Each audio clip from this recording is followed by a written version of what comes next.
안녕하십니까? 안녕하세요. 오늘 이 애나가 갑자기 건강이 나빠가지고 병원에 갔다 왔습니다. 혈변을 있다고 하는데 하나님께서 은혜 숨길로 건강해 주시길 기도합니다. 그리고 잠깐 우리 이 애나를 위해서 한번 1분 동안 같이 기도하겠습니다. 건강해야 할 건데. 자, 기도하겠습니다. 의로우신 아버지 하나님, 하나님 아버지께서 저희들에게 은혜 주셔서 감사합니다. 이 시간에 하나님 아버지께 하늘이 기도하는 것은 우리 이애나가 건강이 안 좋습니다. 병원에 갔습니다. 하나님 아버지께서 은혜 숨기를 더해 주셔서 온전히 건강이 좋아지도록 주님 도와주시옵소서. 주님께서 도와주시옵소서. 예수님으로 기도드립니다. 아멘.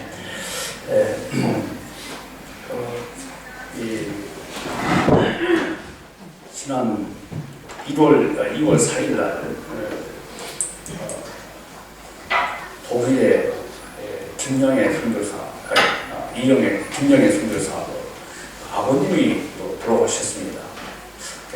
지지난주는 박천호 집사님 아버님 돌아가셨고, 겨울에 또 많이 이렇게 좀 노인들이 돌아가시는 것 같습니다. 하나님께서 겨울철에 건강을 위해서 기도해야 되겠습니다. 아멘. 네. 오늘 그 말씀은 그런즉 깨어있으라. 해볼까요? 시작. 그런즉 깨어있으라. 그런즉 깨어있으라. 오늘 말씀 13절입니다. 13절을 다 같이 읽어보겠습니다. 13절 시작. 그런즉 깨어있으라. 너희는 그날과 그때를 알지 못하노라. 그런즉 깨어있으라. 너희는 그날과 그때를 알지 못하리라. 아멘. 그런즉 깨어있으라. 기도하겠습니다. 우리 오신 아버지 하나님, 하나님 아버지께서 저희에게 독생자 예수님을 알아주시고 예수님을 통해서 구원하여 주시고 하나님의 자녀 삼아주신 것을 진심으로 감사합니다. 또 하나님 나라의 소망을 바라보면서 살게 해주시는 것을 진심으로 감사합니다. 하나님 아버지, 이 시간에 주님께 간구합니다. 주님께서 저들에게 하나님의 귀한 말씀을 허락하여 주시옵소서. 들을 수 있는 길을 허락하여 주시옵소서. 저희 모든 찬양과 기도를 또 헌물을 하나님 아버지께서 받아 주시옵소서. 아버지 하나님, 이 시간에 우리 애나에게 하나님 아버지께서 건강을 허락하여 주시옵소서. 아버지 하나님, 하나님 아버지께서 북방 선교를 위해서 간절히 기도하오니 주님 저희 기도를 들어주시옵소서. 저 북한 땅에 하나님 아버지께서 하나님의 복음의 손길이 그들 가운데 임하여 주시옵소서. 이 임단의 선교사님을 통해서 평양 과기대에 하나님 아버지께서 그 대학생들에게 북한의 엘리트 집단들에게 하나님의 복음이 임하게 되면 북한은 새로워집니다. 하나님 아버지, 이 귀한 임단의 선교사를 통해서 그곳에 하나님의 복음이 심겨지도록 하나님 아버지께서 특별한 은혜를 베풀어 주시옵소서. 아버지 하나님, 하나님 아버지께서 인하대와 인천대와 연세대, 고대 하나님 아버지께서 하나님의 복음의 불길이 타오도록 주님 도와주시옵소서. 젊은이들에게 희망을 하나님 아버지께서 부어주시옵소서. 하나님 아버지께서 복음을 통해서 비전을 하여 주시옵소서. 이 시간에 하나님 아버지께서 말씀하여 주시옵소서. 말씀을 들려 주시옵소서. 예수님의 이름으로 기도드립니다. 아멘. 그 마태복음 25장에는 종말에 관한 세 가지 비유들이 나옵니다. 1절에서 13절은 오늘 본문 말씀과 같이 슬기로운 5처녀와 미련한 5처녀 비유가 나오고, 또 14절에서 30절까지는 달란트 비유가 나오고, 또 31절에서 46절까지는 양과 염소의 비유가 나옵니다. 이 비유들은 재림의 때에 예수님께서 오실 때 또는 이 종말의 때에 어떤 삶을 살아야 될 것인가에 대한 말씀입니다. 첫 번째 비유는 기름을 준비한 슬기로운 5처녀, 그리고 기름을 준비하지 못한 미련한 5처녀 비유가 나옵니다. 이 비유에서 깨어서 내일을 준비하고 종말을 준비하라, 이런 말씀입니다. 깨어서 내일을 준비하라, 종말을 준비하라, 이런 말씀입니다. 자, 우리가 익히 잘 알고 있는 이솝 우화 중에 개미와 배짱이가 또 우리 다 알고 있죠. 이 배짱이는 여름 한철에 시원한 그런 데서 신나게 먹고 마시고 춤추고 노래 부르면서 열심히 즐겼습니다. 근데 개미는 그 깨악할 때 열심히 일해가지고 내일을 준비했습니다. 겨울을 준비했습니다. 저축했습니다. 예. 드디어 가을이 오고 겨울이 오고 눈발이 엄동산이 닥쳐왔습니다. 개미는 따뜻한 아랫목에서 참 겨울을 시작했는데 이 배짱이는 거지가 되어서 깡통을 들고 공양을 하고 있습니다. 예. 자, 이 우화에서 개미가 슬기롭다, 이것은 삼척 동자로 큰 사실입니다. 예. 이처럼 슬기로운 사람은 내일을 준비하고 종말을 준비합니다. 우리 중학교 다니는 우리 선복이와 또 우리 주성이가 있는데 참 이 주성이와 선복이 굉장히 아주 중요합니다. 그래서 이제 영광이도 있는데 그래서 중학생이지. 중학생 굉장히 필요합니다. 이때는 조금 이제 중학교에는 조금 생각들이 성장통을 이제 하기 시작하죠. 이따 가죠. 이따 갑니다. 막 키도 크고 우리 선복이 키가 지 아버지보다 키가 큽니다. 자기 아버지 이대리 목자는 키가 167 조금 왔다 갔다 하는데 이 선복이는 벌써 170이 돼요. 조금 이제 자기 아버지보다 키가 크니까 아버지 내가 보이는데 이렇게 시작되죠. 그리고 또 이때는 또 열심히 또 게임을 해요. 또 게임을 합니다. 게임을 합니다. 우리 선복이, 주성이, 영광이는 게임 안 하겠지만 누구는 한 하루에 6시간씩 게임한대요. 그러면 게임을 열심히 하면 중학교 때 열심히 게임하면 나중에 어떻게 됩니까? 열심히 신나게 다다다다다다다다 이렇게 하다 보면 나중에 깡통을 차고 겨울에 이 배짱이가 같이 동행하러 다니게 됩니다. 예, 내일을 준비해야 됩니다. 내일을 준비해야 돼요. 그러나 선복이는 중학교 3학년이죠. 내일을 준비해야 됩니다. 내일을 준비하지 못하면 저기 저 시골 어디 어디입니까? 저 제주도 저기 어디냐 갈 수밖에 없어요. 내일을 준비해야 됩니다. 우리가 본문을 통해서 깨어서 내일을 준비하고 재림을 준비하는 슬기로운 저와 여러분이 되기를 기도합니다. 특별히 오늘 중학교 올라가는 영광이 그리고 중학생들인 미드스쿨 선모교와 수성에게 하나님께서 힘내주시기를 기도합니다. 아멘. 자, 첫째는 유대의 결혼 풍습입니다. 이 유대인의 결혼 풍습은 우리가 조금 다릅니다. 그걸 비유로 예수님께서 말씀하십니다. 그러니까 유대의 결혼 풍습을 우리는 잘 알아야 됩니다. 자, 어느 시대 어느 나라를 방문하고 결혼식은 최고의 기쁨과 행복의 축제입니다. 그 중에서도 유대인의 결혼식은 그 중요도나 기쁨에 있어서 좀 더 유별나고 좀 차이가 있습니다. 그도 그럴 것이 결혼식의 두 당사자인 신랑과 신부는 물론이고 결혼식에 참석한 모든 하객들, 손님들에게는 종교적인 큰 어떤 그 면책, 특권이 부여되었습니다. 예를 들어서 금식 기간에 유대인들은 금식 기간에 금식을 반드시 해야 됩니다. 금요일날. 그런데 그 결혼식 기간 동안에는 금식을 하지 않아도 됩니다. 실컷 먹고 막 춤추고 노래할 수 있는 큰 특권이 부여가 되었습니다. 또한 부모를 따라서 결혼식에 참여한 학생들에게는 율법의 학습까지도 일시 중단해가지고 방학이 주어지는 겁니다.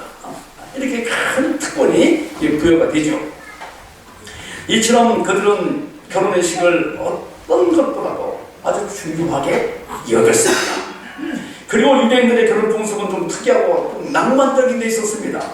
그들의 혼인잔치는 우리들처럼 뭐 그냥 결혼 내식장에 가서 뭐 30분 만에 딱 끝나고 뭐 그런 게 아니라 일주일 혹은 그 이상의 결혼 잔치를 이제 벌였습니다.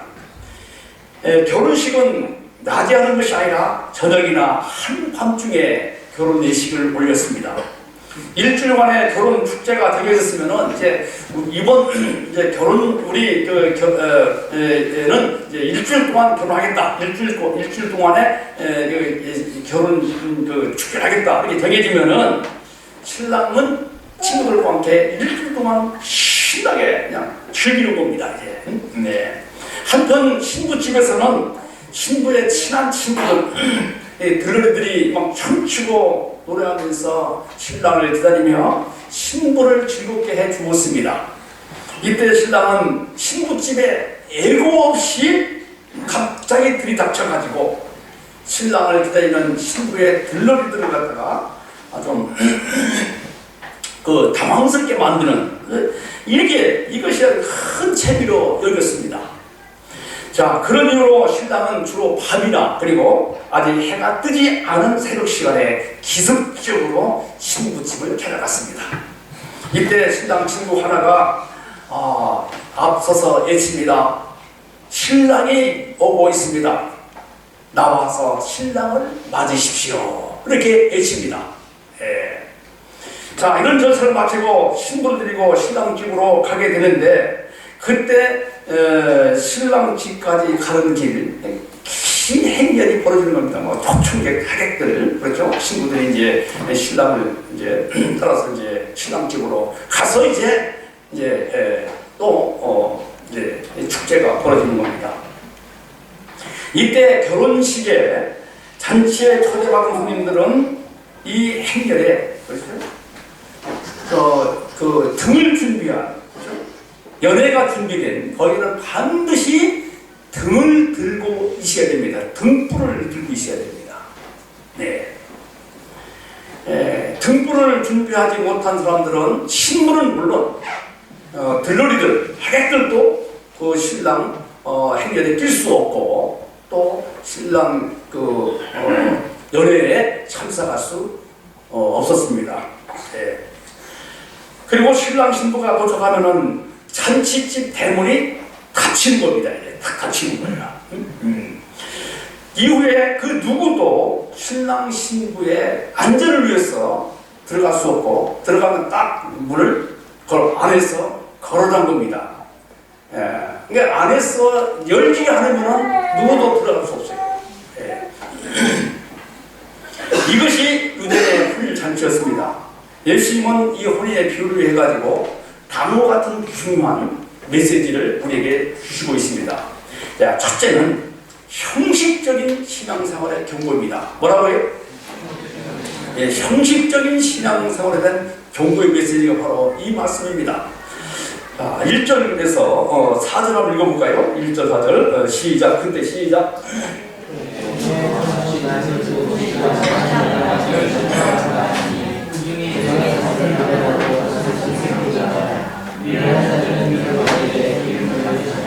슬기는 자들은 그릇에 기름을 담아 한번 가졌더니 자 1절 보면은 예수님은 천국을 신랑을 기다리는 열 처녀와 같다 이렇게 말씀하시고 나서 열 처녀 중에 슬기로운 5처녀 미련한 5처녀 이렇게 말씀하고 있습니다. 자 슬기로운 5처녀는 등을 가지되 등을 갖고 기름을 준비했습니다. 근데 미련한 5처녀는 등만 가지고 있었습니다. 기름을 준비하지 않았습니다. 자, 여기서 미련하다 이 뜻은 모자라다, 얼빠지다라는 뜻입니다. 얼빠졌다, 얼빠지다, 얼이 빠진 것이죠. 그리고 슬기롭다는 것은 지혜 있다, 와이스, 영어로 와이스라고 했죠. 지혜 있다, 분별력 있다, 신실하다 이런 뜻입니다. 자, 그러면은 슬기로운 처녀와 미련한 처녀의 차이점이 무엇입니까? 차이점이 무엇입니까? 자, 등의 크기나 모양입니까? 등의 크기와 모양보다도 기름을 준비했는가 준비하지 않았는가 이것입니다. 자기가. 예. 왜냐하면 아무리 좋은 등, 아무리 큰 등이라 할지라도 기름이 없으면 아무 소용이 없습니다. 자, 등의 생명은 불을 밝히는 것이 목적이잖아요. 불이 없으면, 기름이 없으면 아무리 큰 등도 밝힐 수 없습니다. 예. 그런데 사람들은 기름보다도 등의 크기나 모양을 따라서 사람을 평가하는 이런 습관이 있습니다. 특히 한국 사람들은 큰 것을 좋아하기 때문에 큰 것을 따라서 사람을 판단합니다. 무조건 커야 된다 이것입니다. 그래서 차도 큰 차를 타고 아파트도 무조건 큰 아파트를 좋아합니다. 믿음도 큰 믿음, 큰 믿음, 큰 믿음. 그래서 큰 믿음교회 이 합동 측에서 합심 측에서 이단으로 정기했잖아요. 큰 믿음교회. 큰 거는 큰 믿음, 큰 믿음. 우리 주님께서는 뭐라 했습니까? 온전한 믿음이다. 겨자씨만한 믿음이라도 온전해야 된다고 말씀하시잖아요. 예. 예. 천국에는 등의 크기나 그렇죠? 모양을 보시지 않고 기름을 준비했느냐, 기름을 준비하지 않느냐 이것만을 보십니다. 오직 기름의 준비 여부를 보시는 것이죠. 예. 당시 등불은 신랑의 안내와 또 환영의 표시이기 때문에 사람들은 등불이 꺼지지 않도록 세심한 배려를 했습니다. 자, 신랑이 예정 시간보다 늦게 오는 경우가 있기 때문에 여분의 기름을 준비했습니다. 그래서 기름통, 그렇죠? 등과 기름통을 가지고 있었던 것이죠. 근데 미련 다섯 처녀들은 기름을 준비하지 아니했고 또 슬기로운 다섯 처녀들은 기름을 준비했습니다. 미련 다섯 처녀들은 그 등판 이제 딸랑딸랑 들고 있었습니다. 예. 자, 슬기는 다섯 처녀들과 미련 다섯 처녀들이 신랑을 맞으러 나갔습니다. 그런데 신랑이 올 예정 시간보다 훨씬 늦었음에도 불구하고 오지 않았습니다. 자, 5절 보겠습니다. 신랑이 더디움으로 다 졸며 찰세. 예. 밤은 점점 깊어갔습니다.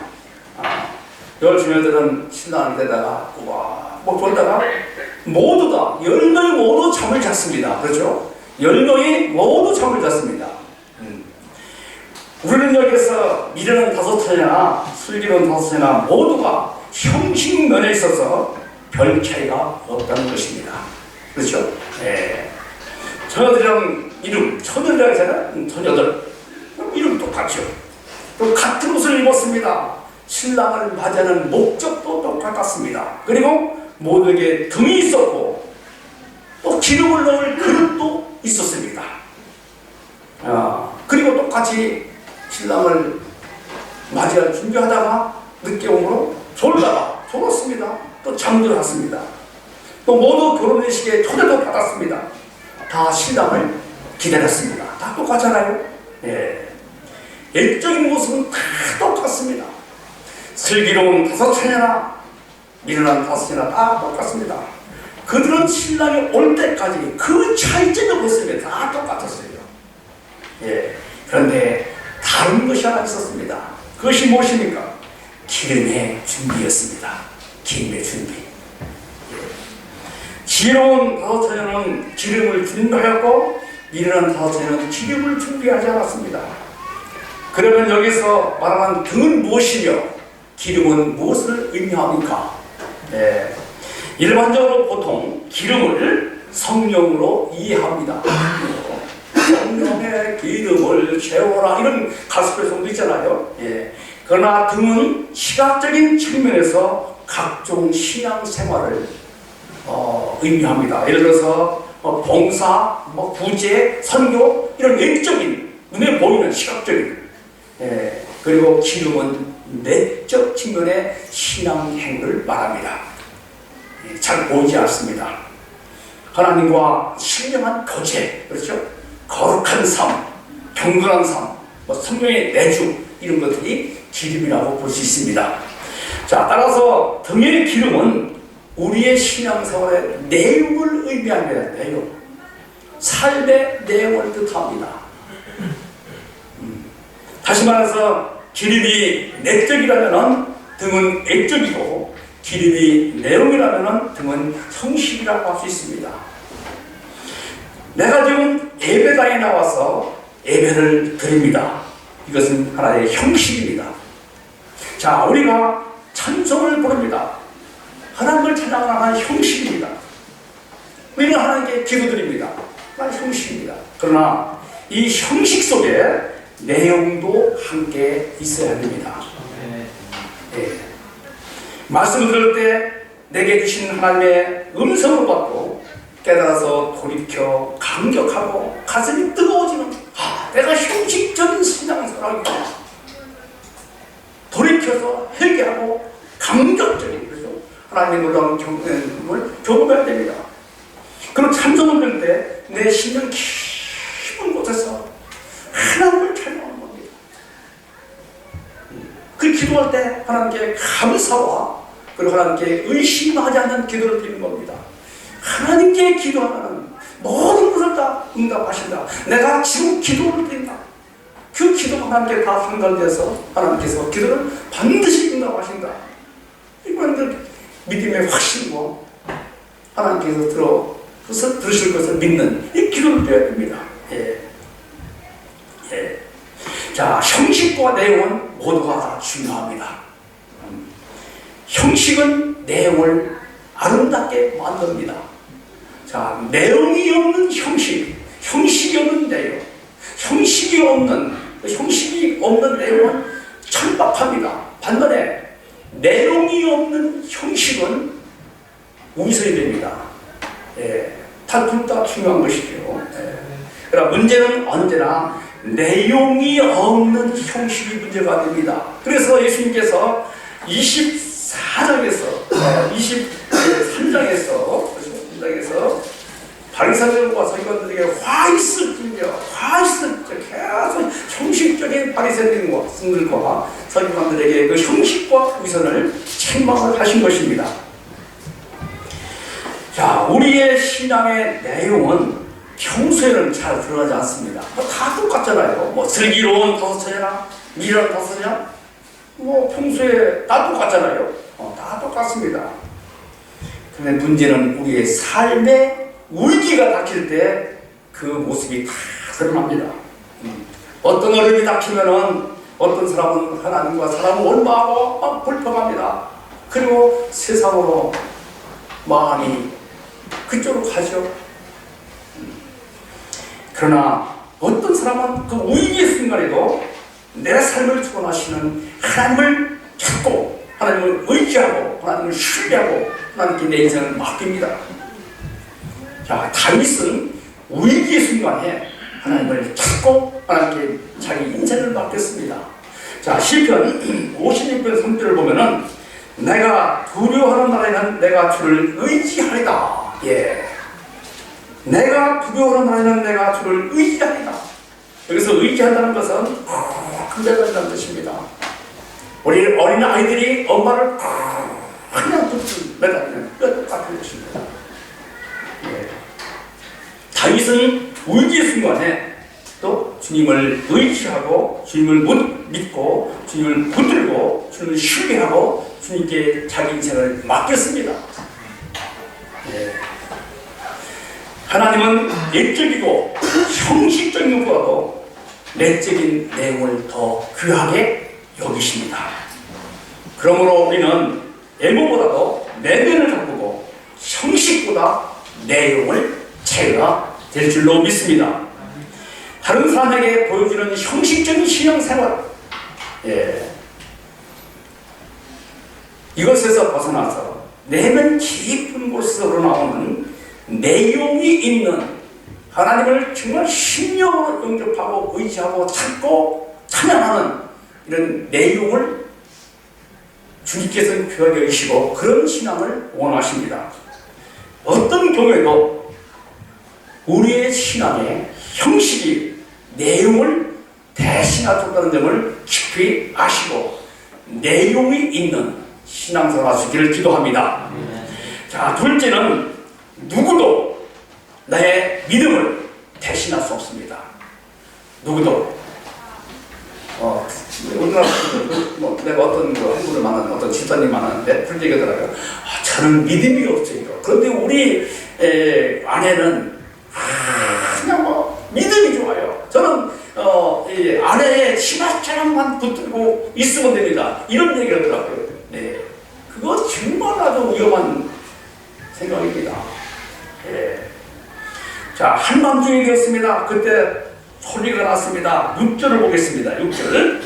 밤중에 소리가 나되 오라 신랑이 오다 빠지러 나오라 하네. 예. 그러자 열 처녀들은 모두가 잠에서 깨어서 등불을 준비했습니다. 그런데 웬일입니까? 미련한 처녀들은 등은 가지고 있는데 길이 없어가지고 가물가물했습니다. 예. 그러자 미련한 처녀들은 슬기로운 처녀들에게 야, 기름 좀 빌려라 이렇게 애원합니다. 그때 그들의 대답이 무엇입니까? 자, 9절을 보겠습니다. 9절. 네. 슬기 있는 자들이 대답하이르되 우리와 너희가 쓰기에 다 부족할까노니 차라리 그런 자들에게 가서 너의 쓸 것을 사하니. 예. 슬기로운 단서들은 이런 지하에 냉정하게 거절했습니다. 너무 냉정해요. 그래서 생각해볼 때, 예. 아니 뭐 친구지간에 그거 뭐 기름 한 방울 뭐 주고 뭐 그거 할 수 있잖아요. 너무 허무하잖아요. 기름 한 방울 가지고. 예. 그렇게 냉정할 수 있는가 이렇게 생각할 수 있습니다.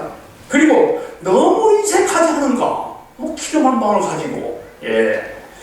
그러나 믿음과 구원, 은혜 이런 모든 것들은 그 누구도 대신할 수 없고 꾸고 빌 수 없는 점입니다. 무디신학교 교장인 그 스위팅 박사는 이런 말을 했습니다. 우리에게 그 메시지가 있습니다. 하나님께는 자녀만 있지 손자는 없다. 예. 모태신앙 없는 거예요. 모태신앙 잘못된 거예요. 모태신앙이라는 말은. 예. 이 말은 나의 그 신앙 고백을 통해서만이 하나님의 자녀가 되는 것이지 아버지의 믿음을 따라서 할아버지의 믿음을 따라서 믿음이 좋아진다, 자녀가 된다, 그것이 아니라는 것입니다. 저절로 하나님의 자녀가 될 수 없습니다. 예. 따라서 못된 신앙 있을 수 없어요. 신앙이라는 것은 개인적이고 인격적입니다. 내가 하나님 만나야 돼. 개인적으로, 인격적으로. 우리가 다른 것은 다 빌려줄 수 있습니다. 다 빌려줄 수 있죠. 그러나 믿음이나 은사나 성령 빌려줄 수 없습니다. 이런 것들은 우리가 각자 개발하고 또 키워줄 것입니다. 하나님의 은사. 다윗은 등무대에게 돌릴 듯 일으키라고 했잖아요. 자기 자신이 주신 은사를. 예. 다른 사람이 할 수가 없는 겁니다. 예. 나의 구원의 문제 누구로부터 빌려받을 수 없고 꿀 수 없고 나누어 가질 수 없습니다. 이것은 처음부터 끝까지 나의 문제입니다. 나와 하나님과의 인격적인 만남입니다. 남편이 믿음이 좋다고, 아내가 믿음이 좋다고, 내가 하나님께 나라에 갈 수 없어요.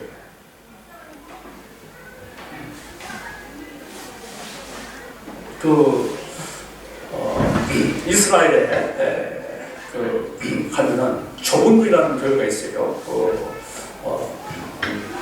보면은 문이 정말 하나만 들어갈 수 있어요. 하나. 그리고 문이 낮기 때문에 구부려야 겸손한 사람을 들어갈 수 있도록 만들었더라고요. 네. 둘이 들어갈 수 없어요. 손주도 들어갈 수 없고 자기 부인도 들어갈 수 없고 남편도 들어갈 수 없고 자기 자녀도 들어갈 수 없어요. 혼자만 들어갈 수 있어요.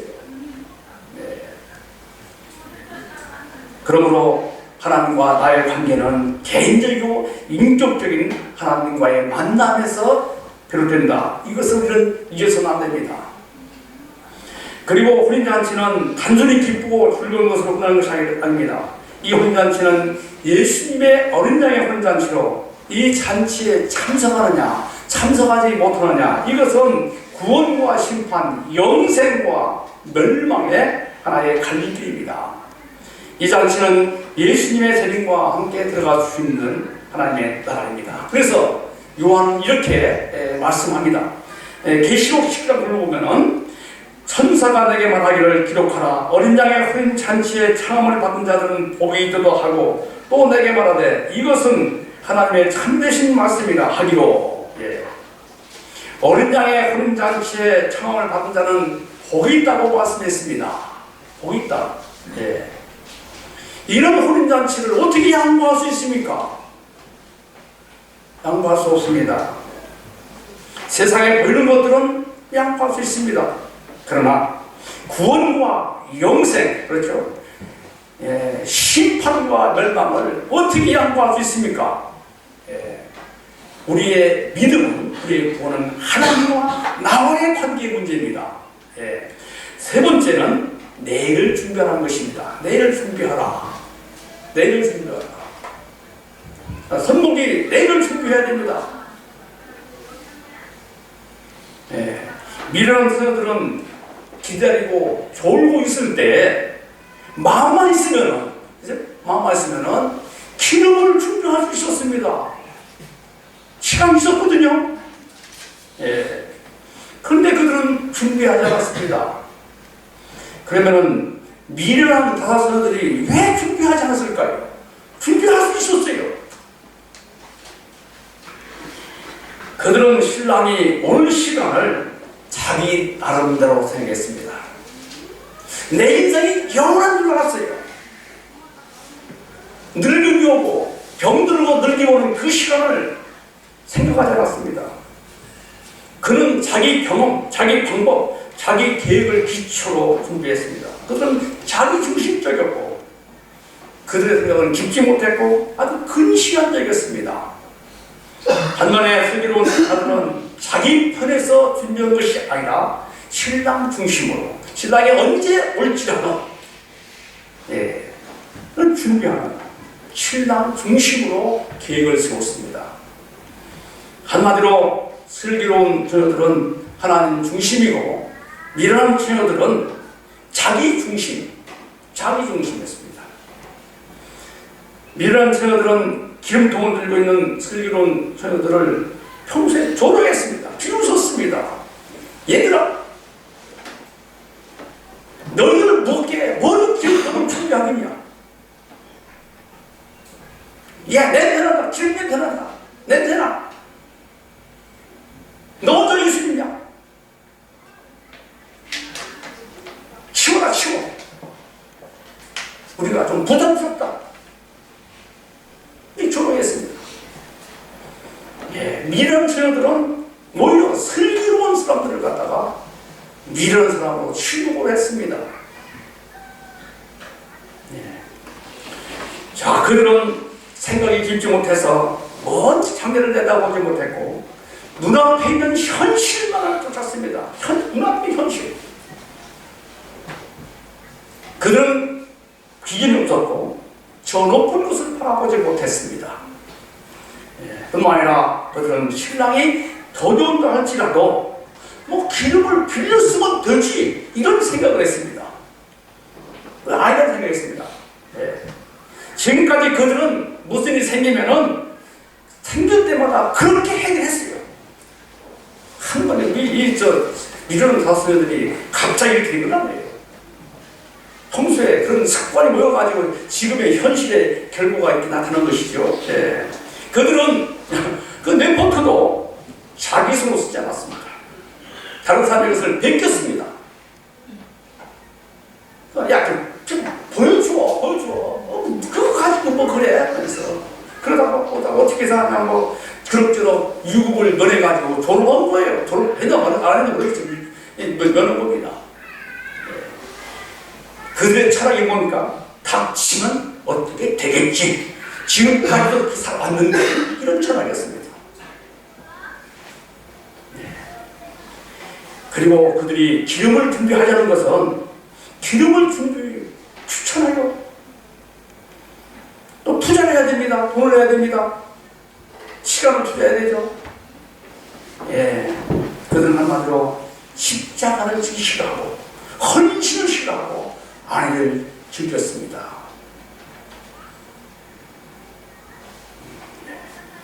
이런 자들은 재민 아래, 심판 아래 멸망을 피할 수가 없습니다. 그러나 슬기로운 사람은 누가 무슨 걸 하든지 간에 묵묵하게 기름통을 준비하고 들고 서 있었습니다. 그들은 누가 뭐라 해도 신랑이 올 때, 그렇죠? 밝힐 수 있도록 기름통을 준비하고 들고 있었던 겁니다. 그들은 마음을 다해서 철저하게 준비했습니다. 그들은 주와 복음을 위해서 투자하는 것을 조금 더 아까워하지 않았습니다. 그들은 한마디로 준비성 있는 사람이 됐습니다. 준비성 있는, 준비하는. 예. 그들을 다시 오실 예수님은 사모했습니다. 너무 사모했습니다. 주님 오시옵소서. 아멘. 우리 여기서 준비하는 것이 얼마나 중요한가 알 수가 있습니다. 예. 기회는 준비된 자들에게 온 겁니다. 준비되지 않은 사람은 기회가 와도 기회를 잡을 수가 없어요. 문이 열려도 들어가지 못합니다. 이런 사람은 버스가 지나가면 손을 들어요. 그러면서 안심이라고 그냥 또 모여 버스 기사를 욕합니다. 그러나 준비된 사람은 기회가 오면은 자기 것으로 만듭니다. 이런 사람들은 예, 눈에 보이는 손익계산에 묶고 있지 않습니다. 자, 우리 중에 많은 장래를 보고 과감하게 아낌없이 젊음을 준비하고 젊음을 투자하고 시간을 투자하고 물질을 투자한 사람을 보면 다 하나님께 열매를 맺더라고요. 쓸고 왔더라고요.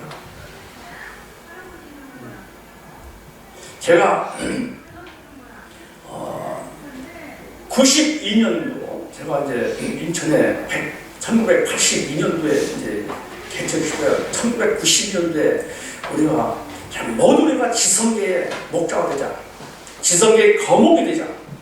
그리고 당시에 그냥 이 목자 박사가 되도록 기도했습니다. 그런데 그 비전에 기도 제목에 같은 꿈을 꾸고 같이 한 사람들은 모두 지성계에 그러죠?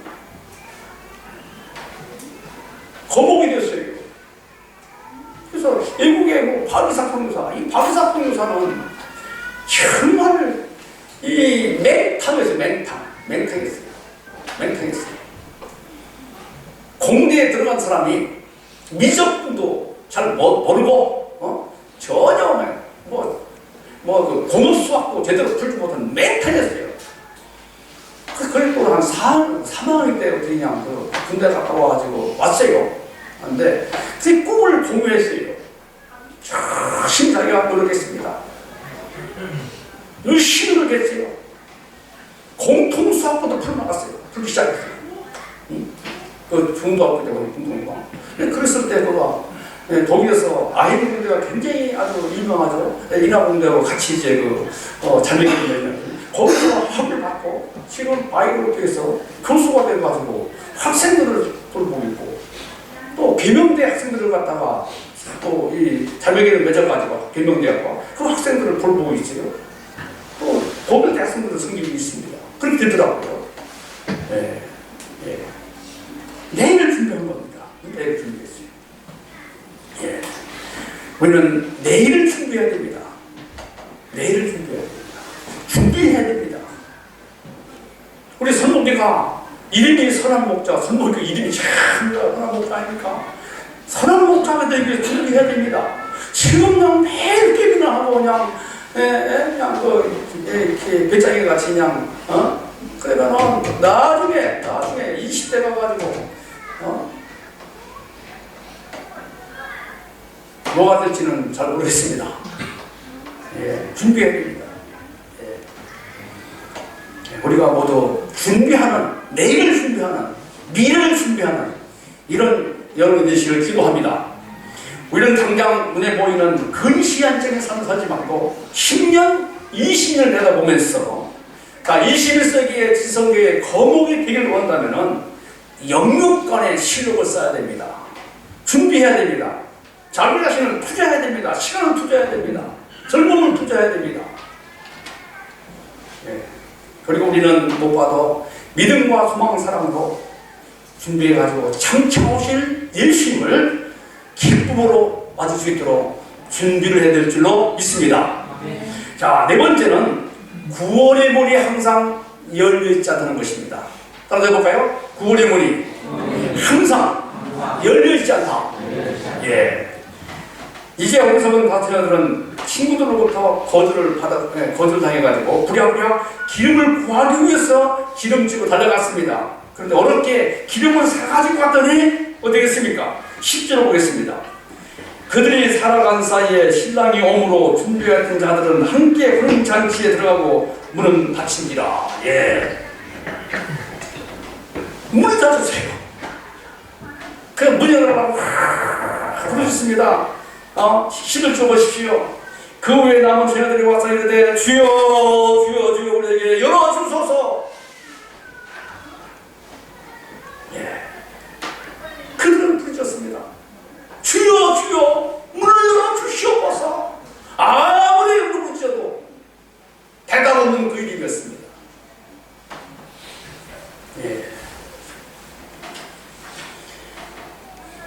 주님은 12절 보면은 대답하여 이르되 진실로 너에게 이르노니 내가 너희를 알지 못한다. 알지 못한다. 주님은 너희를 알지 못한다 했습니다. 그들은 생명책에 이름이 기록되어 있지 않았습니다. 그들은 명목상 신전되었습니다. 형식은 갖춰 있지만 내용이 없는 거예요. 하나님과의 깊은 구원의 감격, 영적인 만남이 없는 겁니다. 그러면은 이렇게 생각할 수 있잖아요. 다른 사람이 열어주면 되지 않을까? 그러나 다른 사람이 열어주는 문은 지옥의 문입니다, 여러분들. 천국 문은 다른 사람이 열어줄 수 없어요. 지옥 문은 열립니다. 그 문은 영과 욕을, 저주와 공고 속에 성불체 내덕해지는 그런 지옥의 문입니다. 자, 기회는 언제나 주어지는 것이 아닙니다. 우리는 문이 닫히기 전에, 인생의 황혼이 접어들기 전에, 주문이 오기 전에, 그렇죠? 그리고 건강하고 눈이 밝으며 총명이 흐르지 않을 때 준비할 것을 준비해야 될 줄로 믿습니다. 우리 인간에게는 일의 총량이 있다고 합니다. 일의 총량. 나에게 주어진 총량이 있다는 겁니다. 일의 총량을 채우지 아니하면 늙어서 고생을 합니다. 마치 배짱이와 같이 고생합니다.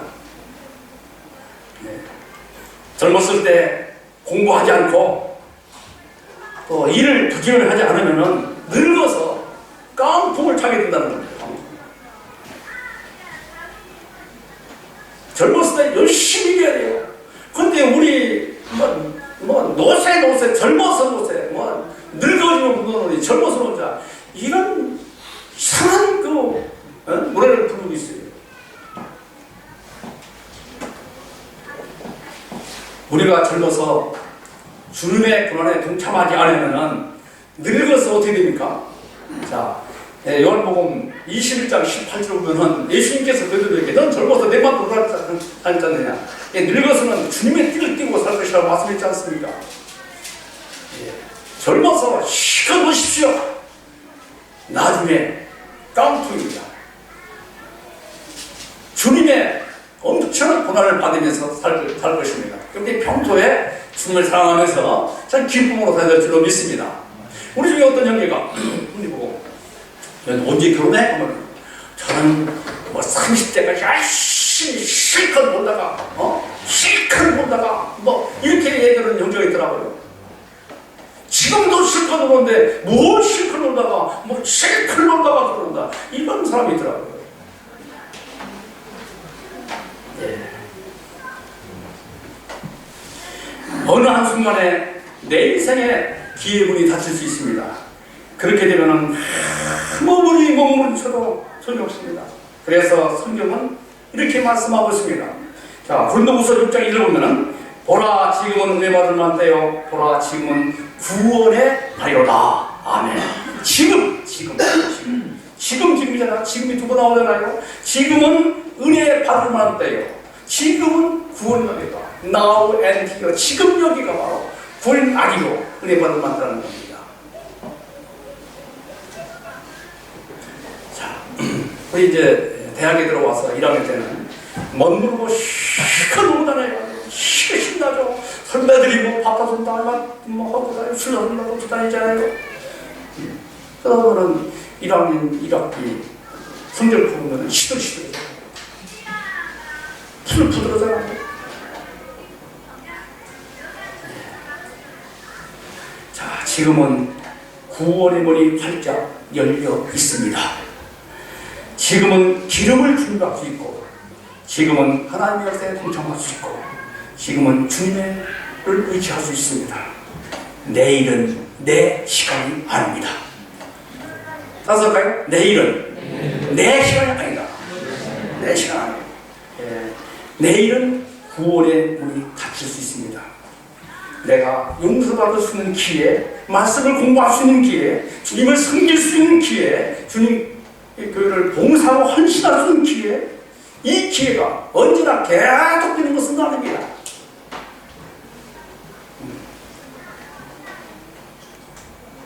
언젠가는 죽음이 우리에게 닥치고 어려움이 닥치고, 그렇죠? 주님의 재림이 닥칩니다. 예수님은 이후 뒤에 말씀하시고 말씀하십니다. 13절 읽어볼까요? 13절. 예, 13절. 시작. 그런즉 시작. 예, 그런 시작. 예.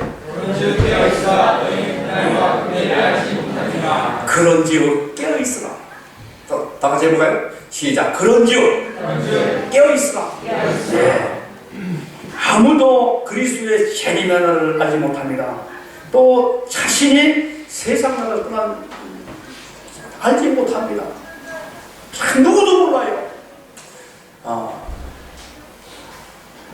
갑자기 죽음의 재앙이 찾아오는 거예요. 저희 큰누님이 86세신데, 작년이죠? 86세인데. 뭐 12시에서 1시까지 논자에 가서 잘 노시고, 또 감리교회 또 노인 그들이 하는 그 모임 있어요. 4시까지 참석하시고, 그리고 오셨어.